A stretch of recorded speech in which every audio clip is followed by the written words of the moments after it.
Welcome to Finding the Narrow Way podcast, our weekly discussion with Dr. Jeff Colburn, where we learn about Jesus and how we can develop a relationship with God. Jeff earned his PhD in Bible exposition and is the founder of the Safe Harbor Digital Community, an online space where all are welcome to explore God. I am your co-host, Angela, and I cannot wait to get to today's discussion. Hello. Hi, Angela. Welcome back, Dr. Colburn. Great to be back. It's so good to have you.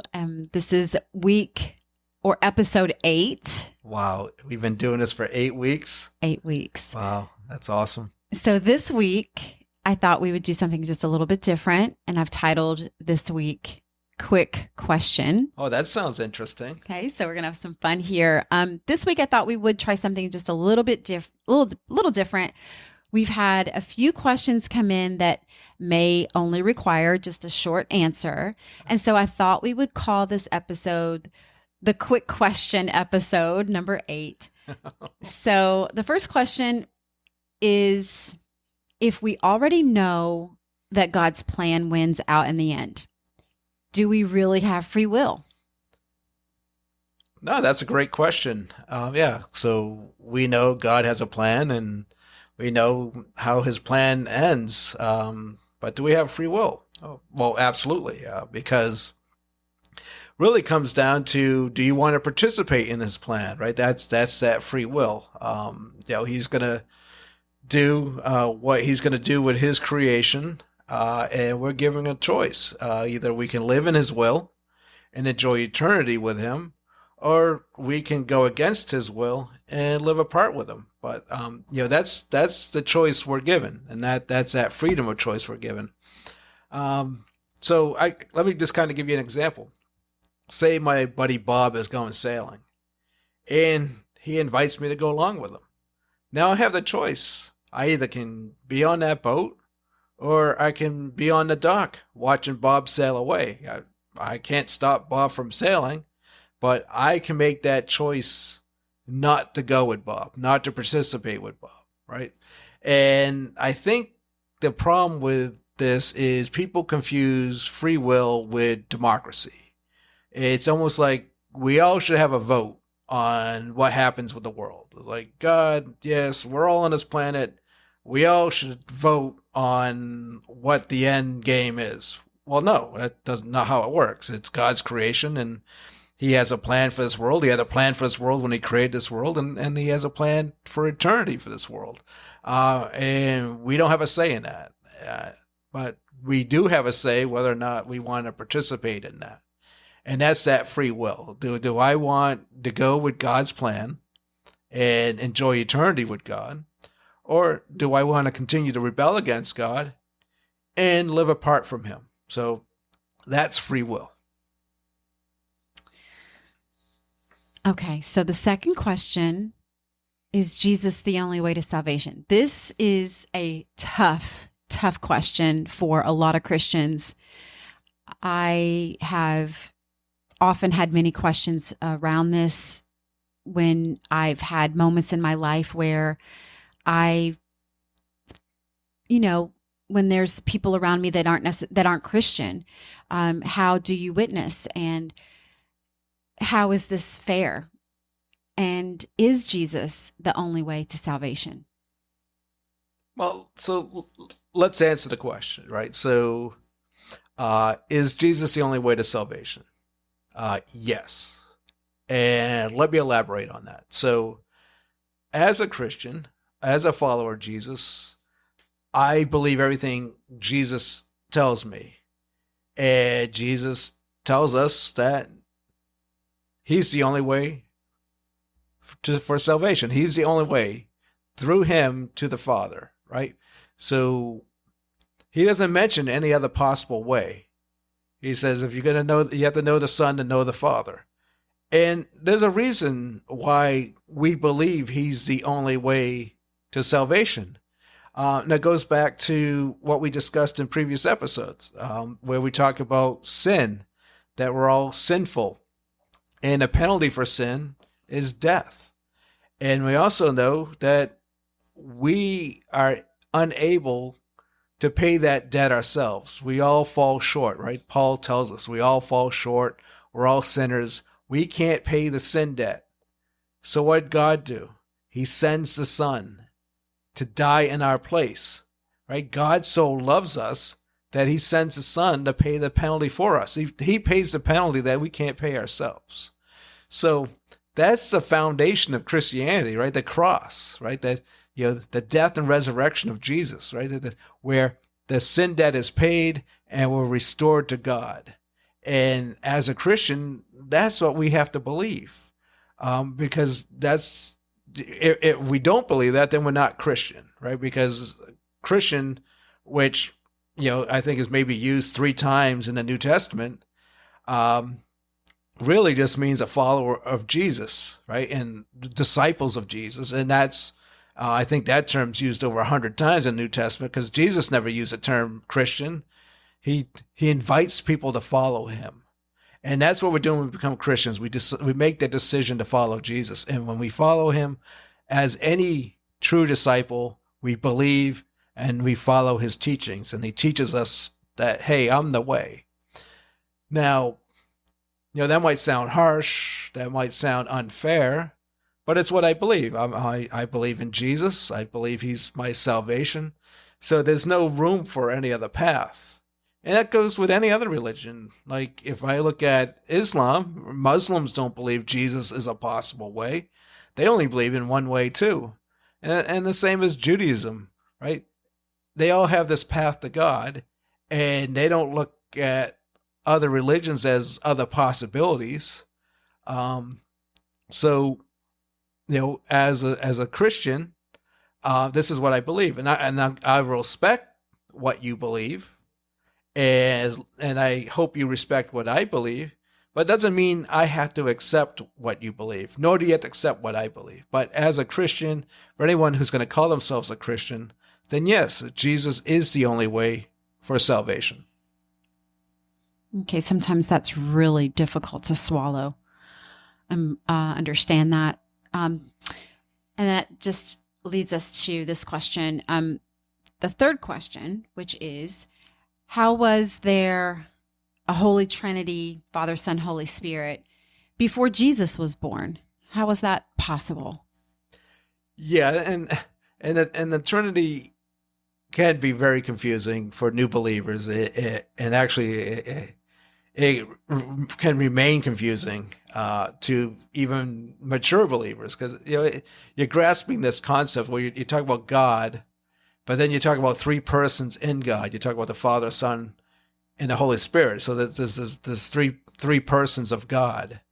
So it can be confusing. And then especially then you start talking about Jesus and the birth of Jesus. So people start asking, well, was there no Trinity before Jesus was born?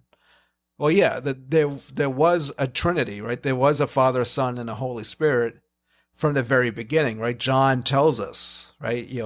In the beginning, the Word is God, and the Word was with God, and then the Word became flesh, right? He's talking about the incarnation, right, in the person of Jesus.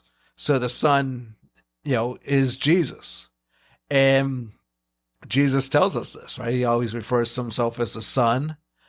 And then, to even kind of, confirm that his understanding of the sonship was, if you look at his response to the Pharisees, when he said that, Abraham, awaited this day, and they're like, well, you're only 30 years old. How can you possibly have known Abraham? He said, well, before Abraham, I am, right? So he uses I am, right? And if we remember Moses, right, God approaches Moses in the burning bush and says, hey, Moses, I want you to go down to Egypt, and you're going to free my people. And Moses is like, well, who do I tell him sent me? And God says, I am. So when Jesus said, I am, he knew what he was saying.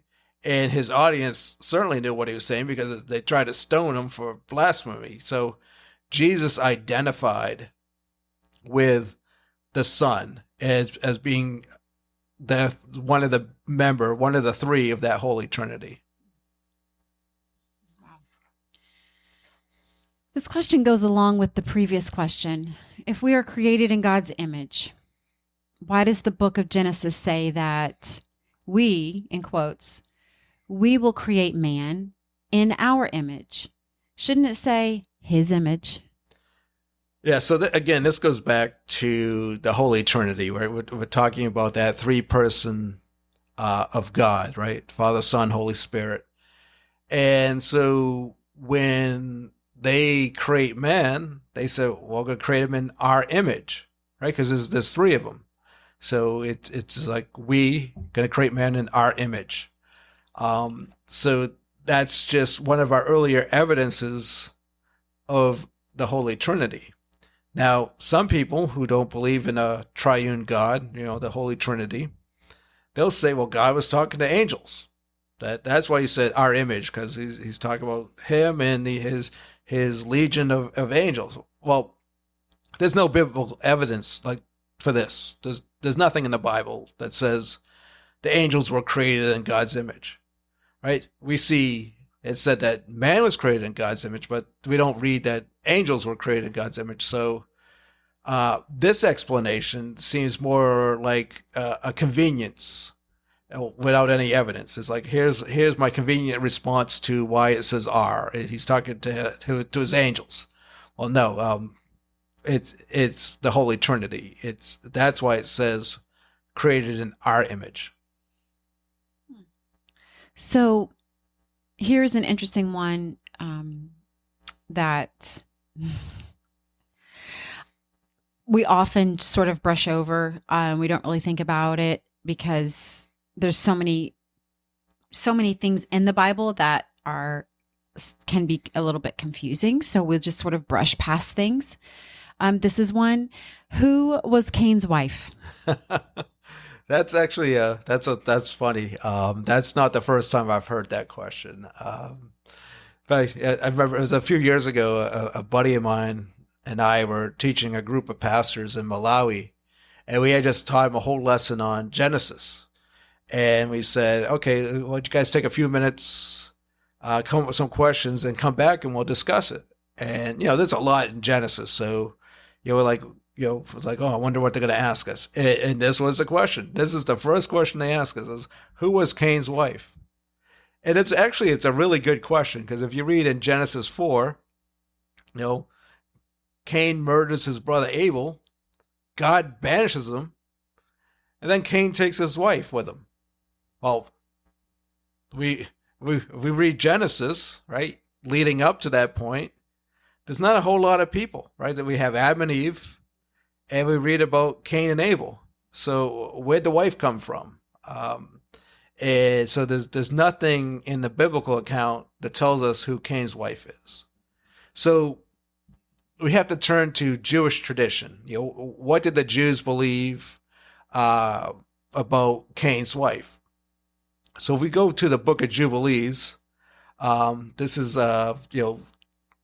literature written by the Israelites or the Jews around 160 to 141 BC, and it gives an account of Adam and Eve and that they had 2 sons and 3 daughters prior to Seth, because we remember Seth is born after Abel's murdered. But so prior to the murder of Abel, they had Cain, Abel, and 3 daughters. And the daughter that Cain marries, her name is Awan, and there's nothing in the Bible about her. It just says Cain had a wife and they had a kid named Enoch, and they founded the city of Enoch, right? But there's nothing beyond that in the Bible. So we have to kind of look to what those oral traditions of the Jewish people that were ultimately written down, your Book of Jubilees, the Talmud, which was the oral accounts that were ultimately documented after the destruction of the Second Temple. So the 3 sisters were not in the Bible? No, well, they don't say that they're the daughters of Adam and Eve. All it says in Genesis 4 is Cain took a wife, right? She conceived, and Enoch was born. This doesn't say that the daughter or the wife came from Adam and Eve. That is not in Genesis. Is it okay to ask why they would leave that out? Why that wouldn't be an important part of the Bible? Or well, so now you're going into an area of how we think, right? So ancient Near East thinking wasn't as analytical, I would say, kind of speaking off the cuff here, as Greco-Roman thinking, where always looking for the why or the reason. So, here in the Genesis account, they're just giving an account of, hey, this is Cain, he took a wife. And a lot of times, they just note the males, right? They just give the lineage of the males, and they don't really give a lineage of the women, because I guess in their account, they just like, well, we just want to share the lineage that came from Cain. And, so because if you continue to read through Genesis up to Noah, you start reading about, Enoch, Methuselah, and all them, right? Leading up to Noah. So it just kind of, it seems like the purpose of that part of Genesis is just to give that lineage account through the males anyway. I see. Leading up to Noah. But, why specifically? Right. Why did they say, oh, hey, Cain married his sister? Why did they put that in there? I can't say definitely why it was excluded. We've got to remember the Bible's not a history book. It's God's revelations to man. Mm. So, and it's God inspired. So, who she was, and to be honest, really does not impact the biblical story. Interesting. Very interesting. Thank you, Jeff. Yeah, that's always a fun question. I actually had to go research that one because the first time I was asked, I was like, yeah, that's a good question. I have no idea. So I had to actually go research, and even in the Bible, I couldn't find anything. So I had to go to what we call extra biblical literature, and written. These are Jewish writings outside the Bible, and I found something in the Book of Jubilee that gives an account of who Cain's wife is, and and the daughters of Adam and Eve. Wow, that is so interesting. And I think with that, we've cleared out a good chunk of our mailbag. Yeah, there's a lot of good questions. I've these past 8 weeks, it's been really exciting to see the kind of questions people are asking, what they want to know. I spent all this time researching, but I was like, what do people really want to know? So this has been really good. And it's some of them really get me thinking. Like I was like, because people ask you a question and it's never been framed in that way before. So you kind of have to like sit there. It's like, oh wow, yeah, that's a good question. Let me give that some thought. So all I gotta say is, keep them coming. Like as you can see, we're going everywhere from Holy Trinity today to, who's Cain's wife. So, nothing's off the table. So, if you have a question, please get it into us. We love to talk about it. So, just thank you everybody for tuning in and sharing your questions with us. Yes. Thank you so much. Definitely keep the questions coming. It's been a lot of fun. I really enjoy the conversations. I especially enjoyed this one today. I like the quick question episode. I think it could actually, I think it could even be a little even quicker. I think we should try to do something sort of rapid fire maybe at some point. Would be a lot of fun. And if you all have any suggestions, please send them in. Something that maybe you would like to hear that would just add a little bit more to this episode for you. Plus, I seem to learn something new every week. It's incredible. And I hope you all are finding it just as helpful. Thank you, everybody. Thank you for being part of the Finding the Narrow Way podcast.